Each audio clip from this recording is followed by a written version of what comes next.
Hello future doctors और स्वागत है आपका।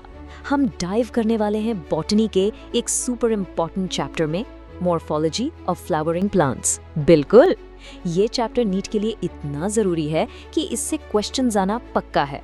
तो फुल एनर्जी के साथ रेडी हो जाओ। ओके, तो शुरू करते हैं एक सिंपल से सवाल से। बताओ, आलू यानी पोटैटो क्या है, रूट या स्टेम? ये तो काफी कॉमन कंफ्यूजन है। बहुत सारे स्टूडेंट्स इसमें गलती करते हैं। लेट्स सी, इस एक्सप्लेनर के एंड तक आपको इसका आंसर मिल जाएगा। आज हम प्लांट को बिल्कुल from the ground up approach से समझेंगे। हम स्टार्ट करेंगे द रूट से, फिर आएंगे स्टेम और लीफ पर, उसके बाद इन्फ्लोरेसेंस, द फ्लावर और आखिर में फ्रूट एंड सीड। इससे आपको सब कुछ एकदम लॉजिकली याद रहेगा। Okay, let's dive into this. सबसे पहले प्लांट की नींव यानी द रूट। जैसे पढ़ाई के लिए फाउंडेशन स्ट्रॉन्ग होना जरूरी है, वैसे ही प्लांट के लिए उसकी रूट्स। देखो, दो तरह के मेन रूट सिस्टम्स हैं। डाइकॉट प्लांट्स जैसे सरसों, मस्टर्ड में होती है टैप रूट, जिसमें एक मेन मोटी रूट होती है और उससे ब्रांचेस निकलती हैं। और मोनोकॉट्स जैसे गेहूं, वीट में होती है फाइब्रस रूट्स। अच्छा, मतलब डाइकॉट में एक मेन जड़ है और मोनोकॉट में सब झाड़ू जैसी हैं, एक ही जगह से निकली हुई। एग्जैक्टली, ये इससे याद रखने का बेस्ट तरीका है। अब जल्दी से इसके फंक्शंस देख लेते हैं। रूट्स पानी और मिनरल्स एब्जॉर्ब करती हैं, प्लांट को मिट्टी में जकड़ कर रखती हैं यानी एंकरेज देती हैं, फूड स्टोर करती हैं जैसे गाजर में, और प्लांट ग्रोथ रेगुलेटर्स भी बनाती हैं। Need alert, function based questions बहुत कॉमन है, तो ये स्लाइड इंपॉर्टेंट है। चलो अब जमीन से ऊपर आते हैं और बात करते हैं प्लांट की सपोर्ट सिस्टम की, द स्टेम। ये प्लांट का मेन हाईवे है जिससे पानी और खाना ट्रैवल करता है। स्टेम का बेसिक स्ट्रक्चर बहुत सिंपल है। जहाँ से पत्ती निकलती है उस जगह को कहते हैं नोड, और दो नोड्स के बीच की जगह को कहते हैं इंटरनोड। और हाँ, इस पे बड्स भी होते हैं। बिल्कुल, और यही नोड्स और इंटरनोड्स का होना एक स्टेम की पहचान है। ये रूट में नहीं होते। तो आ गए हम अपने पहले सवाल पर। आलू जमीन के नीचे मिलता है, पर वो एक मॉडिफाइड तना यानी स्टेम है, रूट नहीं। वेट, आलू स्टेम है बट वो तो जमीन के नीचे होता है। बिल्कुल, क्योंकि स्टेम अलग अलग फंक्शंस के लिए मॉडिफाई हो जाते हैं। आलू, अदरक, हल्दी, ये सब अंडरग्राउंड स्टेम्स हैं जो फूड स्टोर करते हैं। आलू पर जो आईज होती हैं वो उसके एक्सिलरी बड्स हैं, और यही प्रूफ है कि वो स्टेम है। वाओ! और ये एग्जांपल्स डायरेक्ट एनसीईआरटी में हैं, सो इट्स वेरी इंपॉर्टेंट।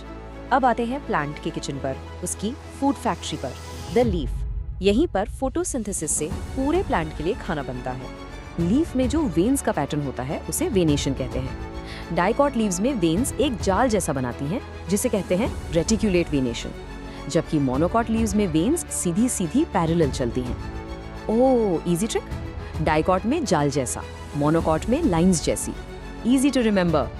अब देखो, अगर लीफ का ब्लेड यानी लैमिना पूरा एक पीस है तो वो सिंपल लीफ है, लेकिन अगर लैमिना इतना कट जाए कि वो मिडरिप तक पहुंचकर छोटे छोटे लीफलेट्स में टूट जाए तो वो कंपाउंड लीफ है, जैसे नीम में होता है।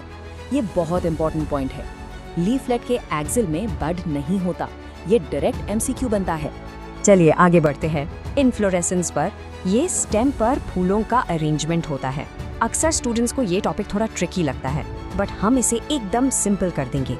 सो द मेन टाइप की इन्फ्लोरेसेंस है रेसमोज और साइमोज। रेसमोज में मेन एक्सिस बढ़ती जाती है, अनलिमिटेड ग्रोथ होती है, नए फूल ऊपर आते हैं।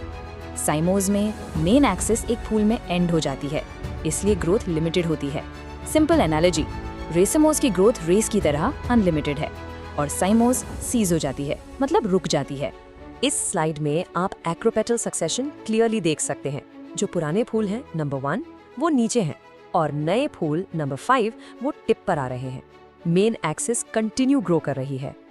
अब आते हैं प्लांट्स के सबसे खूबसूरत और इम्पोर्टेंट पार्ट पर, जो रिप्रोडक्शन का हीरो है, द फ्लावर। एक टिपिकल फ्लावर में 4 चक्कर या व्हर्ल्स होते हैं। सबसे बाहर कैलिक्स, जो ग्रीन सेपल से बनता है, फिर रंग बिरंगी पंखुड़ियों या पेटल्स का करोला, उसके अंदर मेल पार्ट एंड्रीशियम, और सबसे अंदर फीमेल पार्ट गाइनीशियम।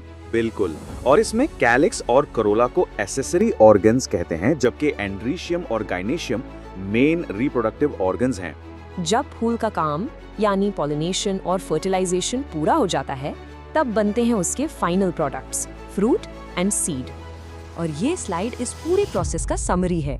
फर्टिलाइजेशन के बाद फ्लावर की ओवरी पककर फ्रूट बन जाती है और उसके अंदर का ओव्यूल बन जाता है सीड। So simple. ये पॉइंट नोट कर लो, इस पे डायरेक्ट क्वेश्चन आता है।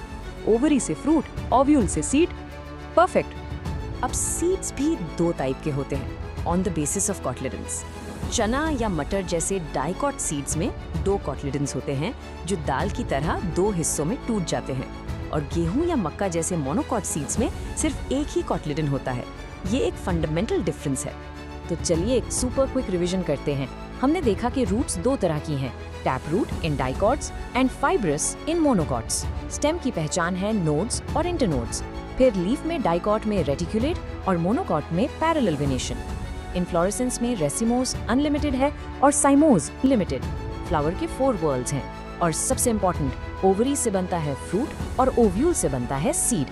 बिल्कुल, अब सब क्रिस्टल क्लियर हो गया। और सभी नीट एस्पिरेंट्स के लिए एक फाइनल एडवाइस, इस चैप्टर को और पूरी बॉटनी को मास्टर करने का एक ही मंत्र है। बिल्कुल, जैसा कि कहते हैं, एनसीईआरटी लाइन बाय लाइन करोगे तो बॉटनी स्ट्रांग हो जाएगा। All the very best.